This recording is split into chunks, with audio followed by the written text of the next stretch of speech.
Okay, we were talking about Charlie's Angels. What was your reaction to the negative criticism of the show, and what was that criticism? I think any negative criticism of the show, I mean, I loved the show because, of course, beautiful women in clothes. What else is there as far as I was concerned? But everyone joked about the show. And I mean, how could you not think it was funny that these girls, I mean, look at Cheryl Ladd, petite, in 3-inch heels, chasing a 6'5" guy and bringing him down, tackling him or something, and handcuffing him, and I mean, it was everybody joked about it until Aaron Spelling was giving a interview once. I was there, and he said, "Look," he said, "if all of you people, are looking for reality, if you think that these girls are working for somebody they have never seen, if they can chase a killer down and tackle him and wrestle, and handcuff him and everything, if you think that these girls are doing that and they're running around in $5,000 Nolan Miller dresses, you have missed the entire point of the show." And everybody said, "Yeah, you got something there." I mean, it was never meant to be dead serious. It's very tongue-in-cheek and very fun. And they say that husbands were more affectionate after Charlie's Angels every night. women insisted that they watch Charlie's Angels. What about it was dubbed Jiggle TV? Was there any Well, that's after we got rid of the bras that they called it the show with the jiggles, or Jiggle TV. was there any did you decide to make any changes after that, or you just went with it? No, the ratings on that show, they were, in the beginning, everybody was so happy that they didn't want to, no, there was no criticism after that. Um, I know that some of the angels wore bikinis. What were some of the design for them? Because they were sort of well known. Like Jacqueline Smith had the white one. Do you You're remember? talking about from the credits or something, or? Yeah. No, I mean, Cheryl had so many bikinis. I don't know. I remember particularly how great she looked in like a sherbet orange colored thing, but Kate was the only one who was really unhappy in a bikini. I mean, she did, but I think we ended up probably doing one-piece bathing suits for her, but I don't remember really. I just remember the only thing was there was seldom that there was a big fuss over what they were wearing. I remember Cheryl throwing a tantrum, a real fit once, over they were cheerleaders. And we had made the costume cut very low and very sexy. There was a big keyhole in front. And when they were doing the cheers and everything was bouncing around, and she got very upset and almost in tears.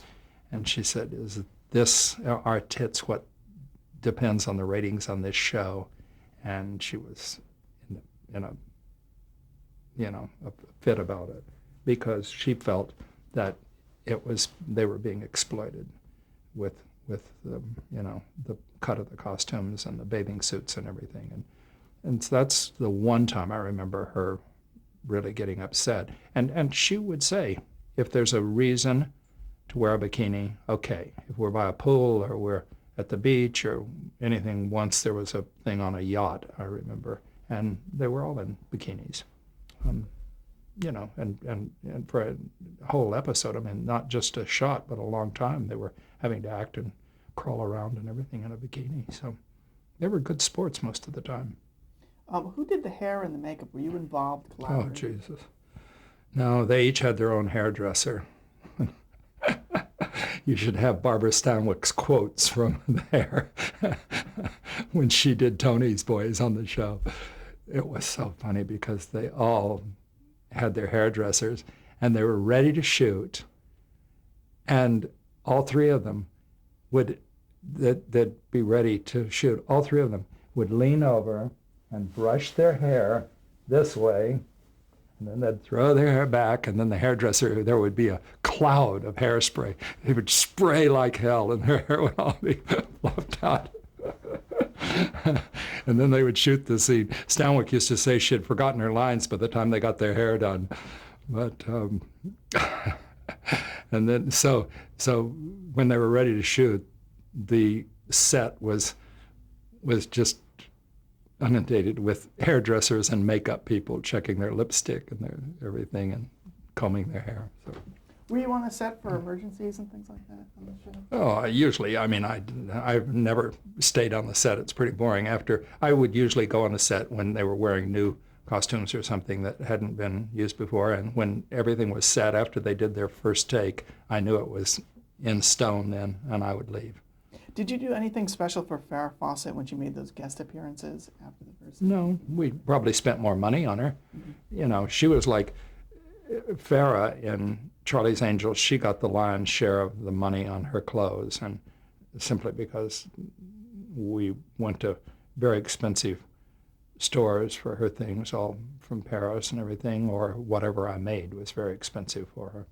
And I only made, like, if it was an evening gown or something and we wanted something really sexy, or I remember that, I think I brought sketches here, they were models undercover, and they were kidnapped off the runway or something, and we made very kind of extreme gowns, very, really high fashion, very glamorous gowns when they were supposedly models. I know there were a number of shows that were set in Hawaii. How did you, what are some of the costumes you did for those episodes? We just, we prepped them in the wardrobe department, and I did not go to Hawaii. A costumer went, but we had the scripts in advance, and there was nothing special. I mean, let's talk about some of the guest stars that were on the show. Kim Basinger.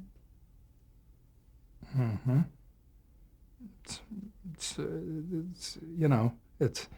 There's not a lot to say. They just came on, and in some cases they brought their own clothes.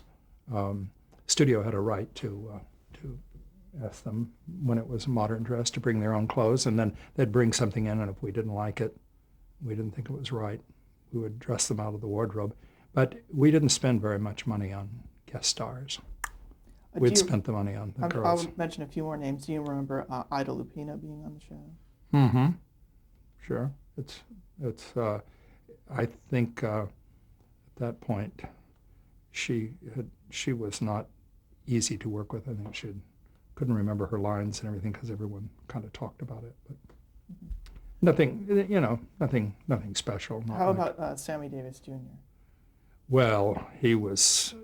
I had nothing to do with him on the show. It was Aaron absolutely adored him and wrote him into anything he could, the part, because Aaron really was responsible for breaking the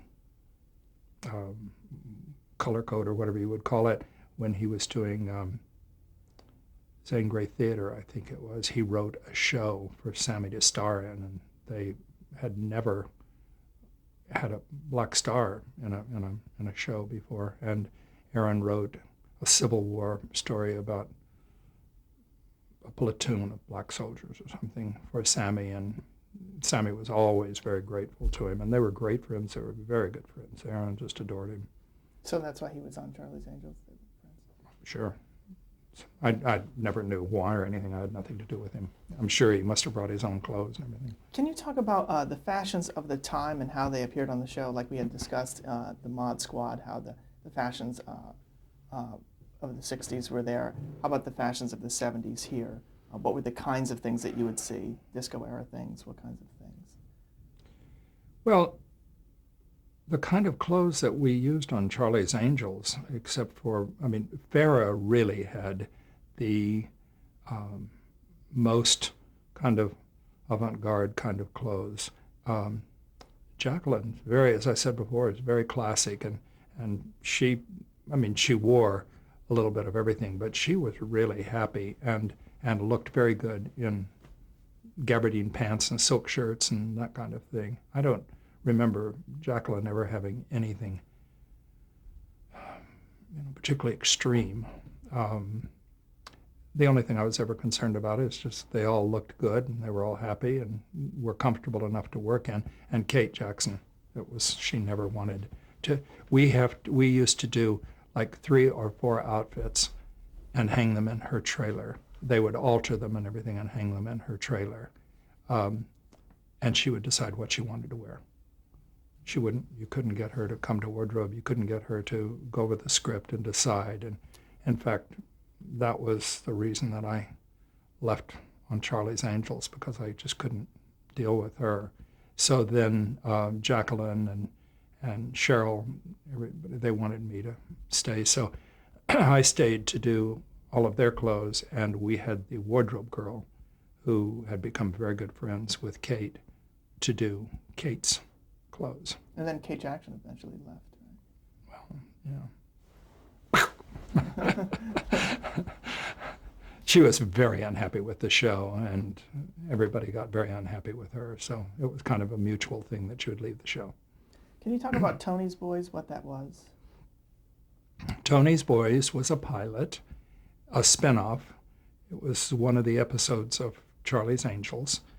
It was Barbara Stanwyck, and I don't remember the 3 guys. They were just very good looking. They were supposed to be actors who worked for her when they didn't have an acting job. They were moonlighting as detectives or working for her agency. Excuse me. And it didn't sell. So it wasn't anything, I think, that was particularly memorable, except that Barbara Stanwyck was starring in it, and that her comments on it was an amazing thing, and I don't know if the point in going into it. The script it called at the time was for 8 o'clock shooting, and she always was the first one on the set. So at 7:30, 7:45, she is on the set. There's nobody else there. And she's pacing, waiting for somebody, and she sees the director. And she said, where are you? Let's go to work. And he said, I'm getting ready to have breakfast. Come on, let's have breakfast. She said, no, I had my breakfast at 4:30 or 5 o'clock. She said, and the schedule says 8 o'clock, let's go to work. He said, well, I have to have something to eat. She said, you should have eaten before. It's time to go to work now. And he said, we don't have anybody to light the set. She said, the set is lit. She said, I got the lighting man away from breakfast, and he's lit the set. He said, who'd you use for stand-in? She said, I was the stand-in. So the girls, of course, never showed up until 10 o'clock. And she said, let's shoot my scene. We know where I am. We know what I'm doing. I'm standing by the desk, and I'm delivering all this dialogue. Let's go. And he said, but you don't have anybody to read back the other dialogue. She said, you read it back to me. Doesn't matter. Well, by 10 o'clock when the girls came to work, she was finished and was on her way home. And they all said, one of them said to me, I won't say which one, she came to me and said, why does Miss Stanwyck try and make us look bad? So that was, but then that was Stanwyck. When it was time to go to work, don't fool around, boys, let's go to work. Now, were people requesting interviews with you for Charlie's Angels? Was your name getting known? Yeah, sure. I was doing interviews constantly, not like Dynasty, of course, but yeah, I was having a lot of interviews over Charlie's Angels and other shows. Okay, let's start to talk about The Love Boat. Were you involved with the series of television movies that led up to the series? Yes. I did. The show that sold was the 3rd movie that we did. We had done 2 previous ones, and of course it didn't sell. They would recast and redo it. It was really Doug Kramer. He was determined that show was going to sell. And of course, the the funny thing, on the third one, when I got the script for it, I said, oh, please, this is never going to sell. It's never going to float. Why are we doing this? Well, needless to say, it ran for 10 years and made everybody a lot of money. Can you talk about, did you create the uniforms that the main cast wore? Yes, sure. And I did everything, really, on the show. And did you, how did they conform to the actual nautical standards? Well, originally, Princess Cruises wanted to give us uniforms to use, but they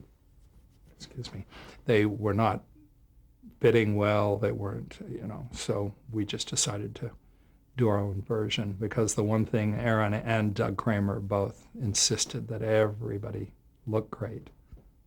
Everybody had to, look well tailored and look good in their uniforms.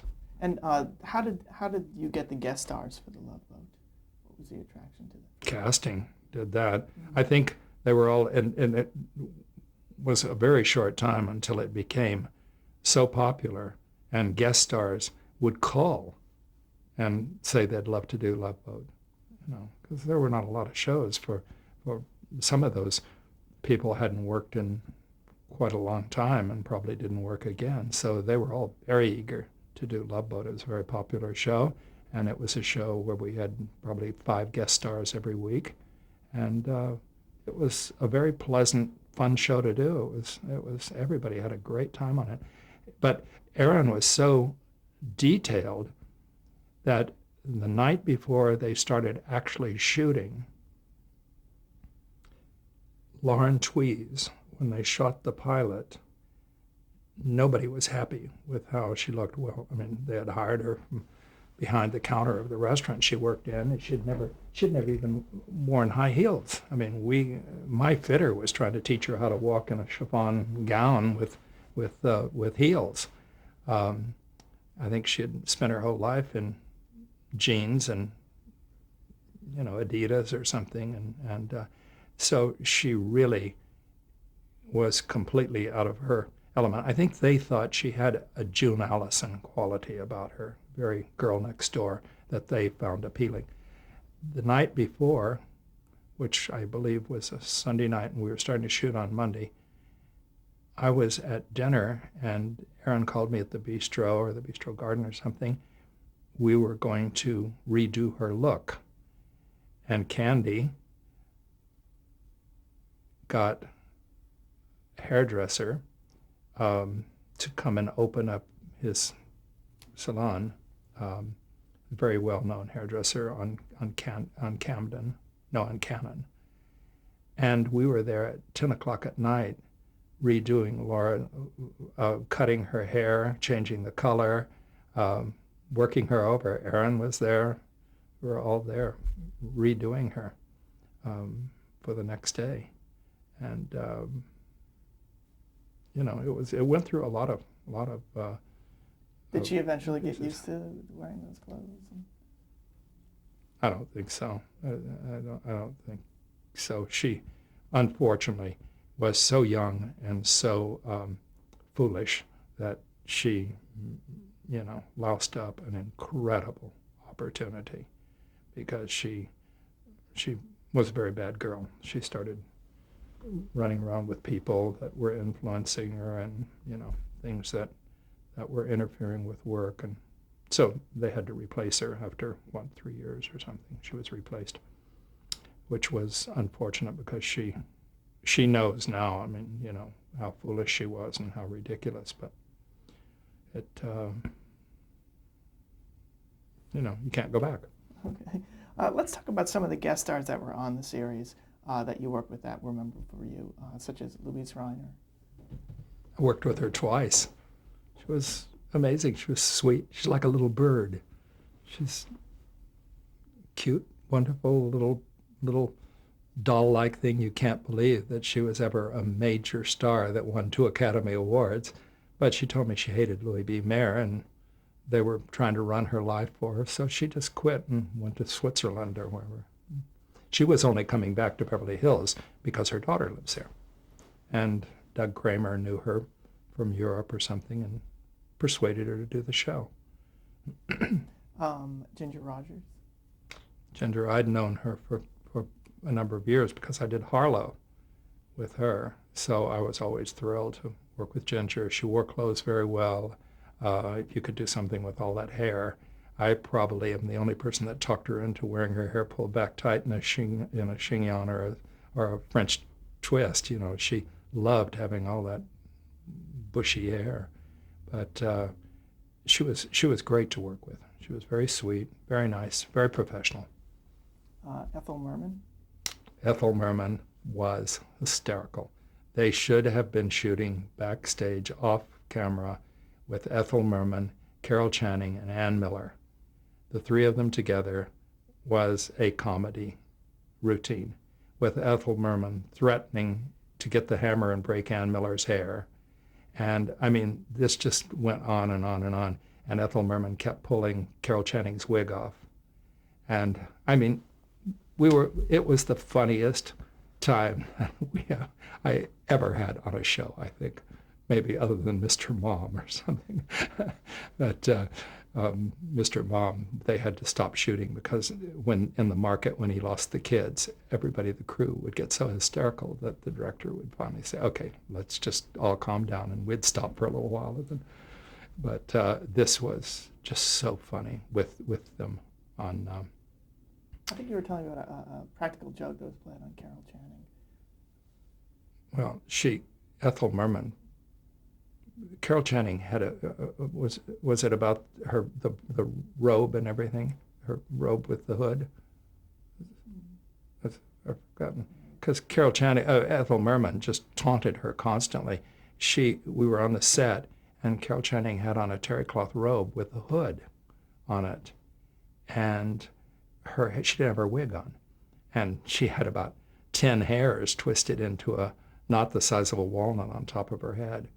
And Carol and Ethel Merman pulled the robe down, and it exposed. She didn't have anything on under the robe, and it was a frightening scene to behold. But the story that I would remember that you were telling me at one point was when she was outside her dressing room and she had fallen asleep. She would every day she would take the mattress off the sofa in her trailer and put it under the trailer to take a nap. And it was the same kind of thing. Ethel Merman would just, taunt her and never leave her alone. But when she'd pull Carol's wig off, and it was just, Carol really kind of looked like a puppet. I mean, she was with those eyes and everything. It was very funny, and Ethel Merman with her. We had Van Johnson. We had everybody on that show. That was my next person on the list. Van Johnson, he was so funny with Ethel Merman. They were great friends. And she just kept everybody laughing all the time. It was one of the truly fun shows to do. How about John Ritter? Well, John Ritter, if you've seen that show, he was in drag through most of the show. And I had to make all of his clothes. And he had supposedly, he was following his girlfriend, and he had taken like a Dolly Parton country western singer's clothes, and he was wearing the clothes, her wigs and everything.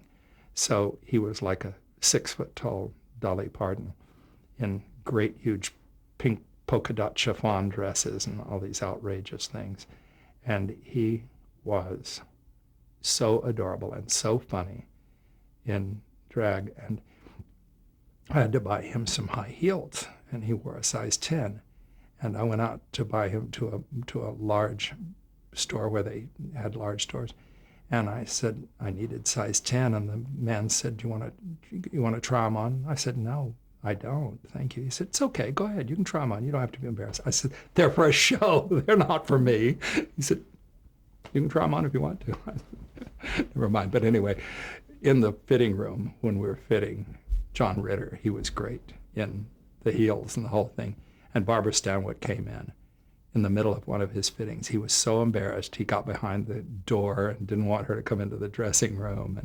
And her comment was, "Oh, John, you look fabulous. Your father would love to have seen you in this." He was dying. He turned bright red. Anyway, about noon the next day, he had been walking around in high heels. He was a cripple. He because the muscles in his legs were not used to that. He could hardly walk. He was walking around with his athletic shoes on, carrying his high heels, just dying. He said his feet had never hurt so much in his life, or his legs. And at night he was having to go home and soak in a tub because his legs hurt so much. But it was a cute show. Charo made a lot of appearances on Love Oh, Boat. she was always coming on the show. Yep. Her Coochie Coochie became very famous. What was your experiences with her? Did you dress her? Yeah, we made clothes for her. We'd always, they were always outrageous. I always thought I was dressing Carmen Miranda, which was, she patterned herself that she's tiny. She was as tiny as Carmen Miranda. Martha Ray. Yeah, she was on the show, but I didn't dress her. Eleanor Parker. Eleanor Parker always dressed for everything. I did her for several movies and on Love Boat. She was fabulous, wonderful. Lonnie Anderson.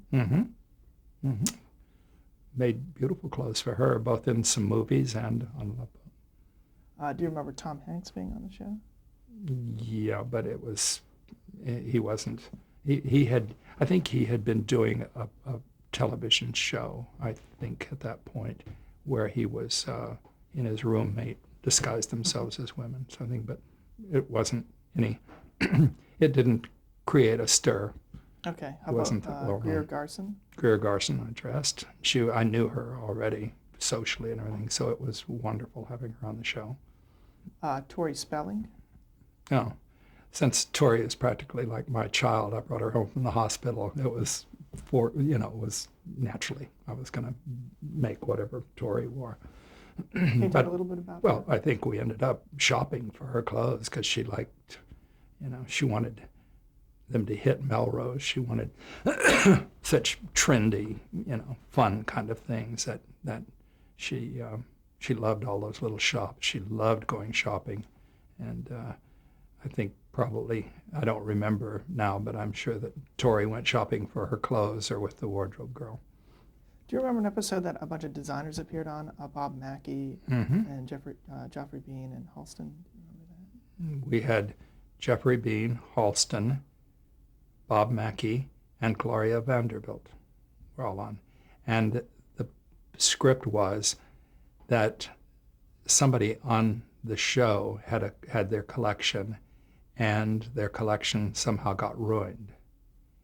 But they had one thing left, and it stole the show. I had to design an outfit that could outdo all of these designers. It was very funny because Halston had his 4 models. He brought his own models. And when they would come on set, they would pose around him, and he would dress them all in white. Once they'd be all in black. Then they'd be all in white beaded dresses and things, and he always wore all black. And there was a big party. Doug Kramer gave a big party for him, and when he would stand and smoke, they would pose around him. One would hold the ashtray, and it was all very staged. It was just wild. And Bob Mackie was very sweet. He had his models and everything. And Gloria Vanderbilt, I don't remember very much, but Geoffrey Bean never left his trailer. He's so shy, he never came out unless he was actually shooting the scene. We never saw Geoffrey Bean. But the day that they were shooting the thing where the outfit steals the show over everybody, they all came on the set to see what it was. And Let's stop there and pick it up on the next take.